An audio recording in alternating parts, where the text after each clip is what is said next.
Parce qu'avant, le monde se mariait.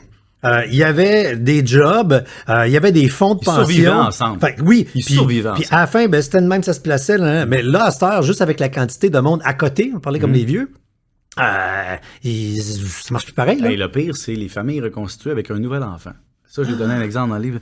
Tu as un enfant avec une dame, ta blonde a un enfant avec une autre personne, puis vous décidez d'en faire un ensemble. Oui, fait que là, tu as un triangle. Non seulement tu as un triangle, tu as 3 familles. Oui. Et les 3 familles n'ont pas les mêmes grands-parents. N'ont C'est pas vrai. les mêmes parents. Mais ces 3 enfants-là vont un moment donné se fréquenter.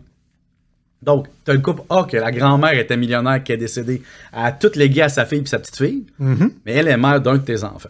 De l'autre bord, tu as une famille financièrement un fiasco.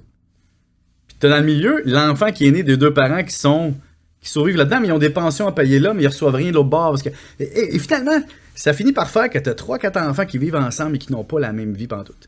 Et quand ils vont arriver à l'université, il y en a un qui a un REE, l'autre a une maison payée, puis l'autre est endetté. Puis c'est la même famille. C'est des petits frères, Donc, petites les sœurs parents dans leur doivent- tête à eux Là, autres, même les s'ils sont demi. Ils sont demi, mais les parents doivent rebalancer l'équité. Hey, là, ça devient compliqué, là. Qu'est-ce qui est juste? C'est comme... Moi, on a mis ça dans le livre, là, puis on se grattait la tête, on s'est dit, mais c'est épouvantable. Parce que c'est mettre d'en face d'enfants que... Tu sais, mettons, t'as une fille qui s'appelle Kylie. Là. Kylie, sa grand-mère est décédée, elle a laissé 2 millions de dollars à sa fille. Fait que Kylie, son avenir est assuré. Puis à côté, son frère Jérémy, lui, il n'y a rien. Il n'y a pas d'actif. Fait que Kylie, là, c'est sa sœur. Puis ils n'ont pas les mêmes chances dans la vie parce que c'est une famille reconstituée. Si c'était le voisin, c'est le voisin. Mais c'est ton frère ou c'est ta sœur. Puis c'est pas juste. Puis c'est la vie capitaliste qui a fait ça. Tu sais. Moi, ça me sidère. Puis c'est vrai que ça amène des rapports. Pensant à un ami il y a quelques années qui a été marié avec une femme d'une des riches familles québécoises, puis ils sont séparés. Ouais. Il y avait 2 enfants avec elle. Puis à un moment donné, l'héritage s'est fait.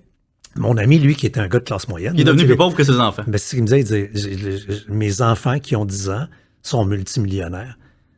C'est un beau problème pour les enfants. Oui, mais il dit des fois, tu sais, rendu à l'adolescence, là, le flow, il fait comme... tu sais, les phrases pas fines pour les parents, là, ça amène une autre dynamique Puis l'autre, complètement. ben, là. ça, c'est que le kid, tu peux pas prendre son argent pour payer ses affaires, c'est ta responsabilité parentale.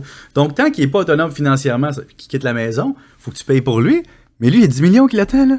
Voyons, là! Moi, je suis une classe moyenne, pis non, il y a des affaires complètement folles.